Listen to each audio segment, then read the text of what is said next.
Hey everyone, Charlie here, and welcome to another LTP Masterclass. I almost forgot the name of that one. LTP Masterclass, where we delve into a piece of music and have an in-depth piano masterclass on it. That's unlike a normal masterclass, because normal masterclasses, I'm on a stage, there's a student, they play in front of an audience, and then I give them a lesson publicly.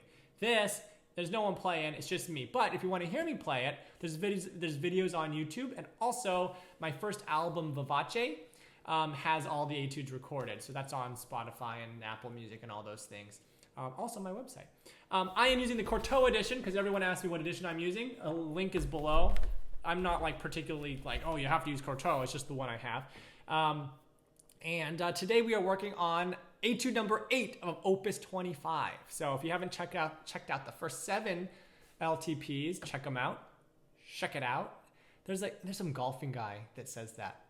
On TikTok, he used to pop up all the time. This funny guy who does funny golf things, check it out, and he gives golf tips. He says check it out. He goes check it out. So check it out. So check out the other videos if you haven't already. And yeah, so I can't remember the name of that golf guy. Cool guy though. I like his vids. Anyway, so today we're going to do number 8, which is the etude in sixths. So remember, 6 was 3, 8 is 6, 10 is 8. So I didn't really think it out. But this is a short one. 8 and 9 are very short. They're like a minute each when you play them. But they're a little tricky. This one's all in sixths. Sixths. I can't even say that properly. Before we start though, let me know in the comments. Have you played this? What do you think of it? What's your favorite etude?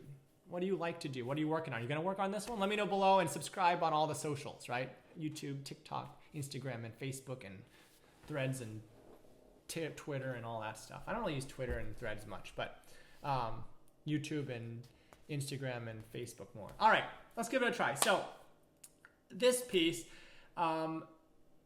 it's weird because everything is just triplet eighths the entire time until the last 2 measures. There's one measure where the left hand, or 2 measures where the left hand gets a bit of a pause, but other than that, it's just triplet eighths, almost entirety with an occasional rest or so. So the left hand is almost like a bicycle or something. I'm playing the wrong notes.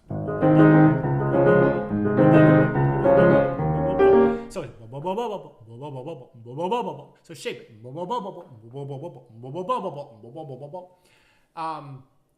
The right hand has the melodic line, and it's a lot of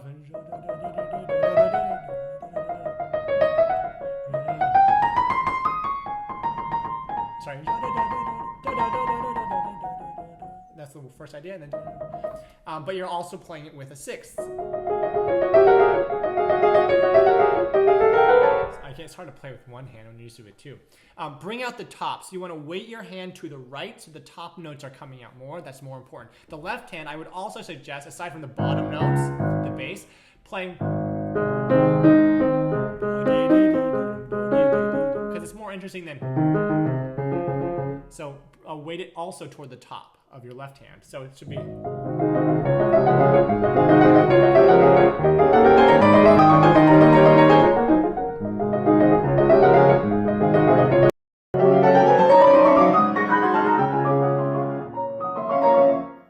Don't be afraid to take a little bit of a break and place the main notes.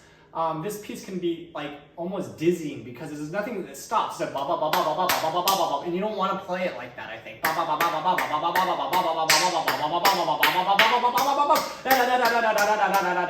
You don't want that. You want keep it magical, mysterious. You can take a little time. You can milk it a little bit, right?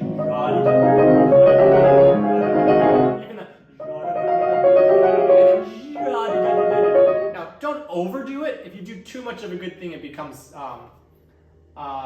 it can be lousy here. You can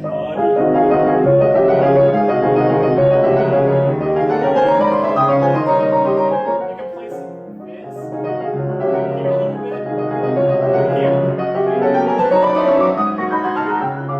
If you have trouble getting, you can take a little time there. And then you come to the second part.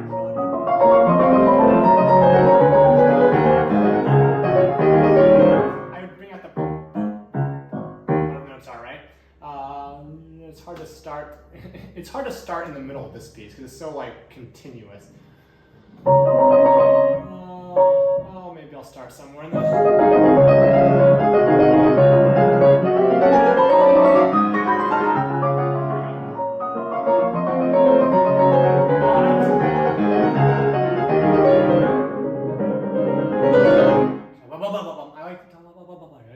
And also it does say crescendo decrescendo. There's like a hairpin there. So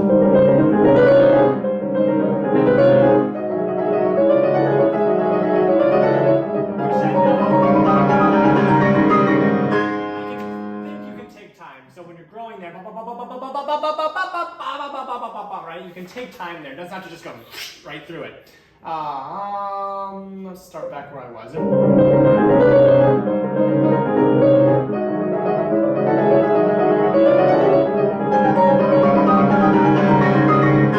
Flutter pedal, I think, is recommended.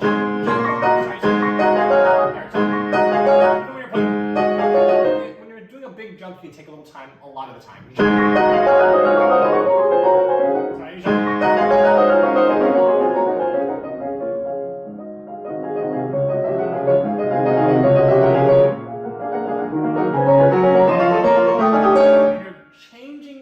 So much like that. I'm on the second page, page 58, if you're following along in the Cortot edition. Really bring out the bottom notes to really emphasize those changes. Let's see if I can start. All right,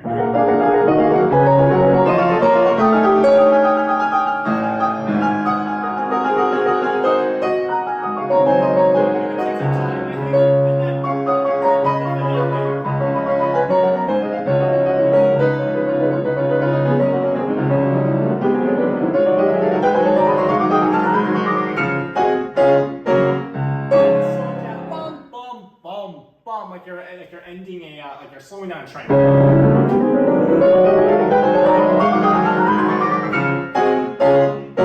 though.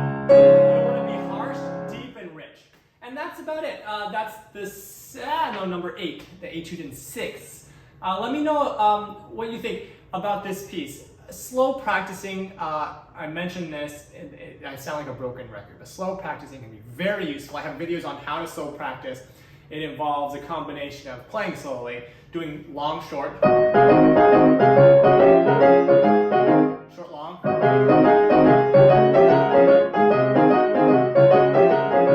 staccato, and a combination of stuff. Can be extremely helpful for the technique part of this. Slow practicing is boring, it's dull, it's just sometimes terrible, but it can be very helpful. So check out my other videos on slow practicing because it's super important and can be very helpful. And I would definitely suggest applying slow practicing techniques to this. Like all pieces, don't get tight. If you're ever tight, if you ever hurt, and or if you ever are in pain, or whatever, so if you're ever tight and or hurt and or anything like that, stop and figure out how to not be. Don't power through it because it can cause permanent problems. And that applies not just to this piece, but any piece as well. But anyways, yeah, slow practicing can be very helpful in this piece. It's a short and sweet one, but it's pretty cool. Let me know what you think about this piece in the comments below, and I'll see you guys all in the next LTP Masterclass video. Bye-bye.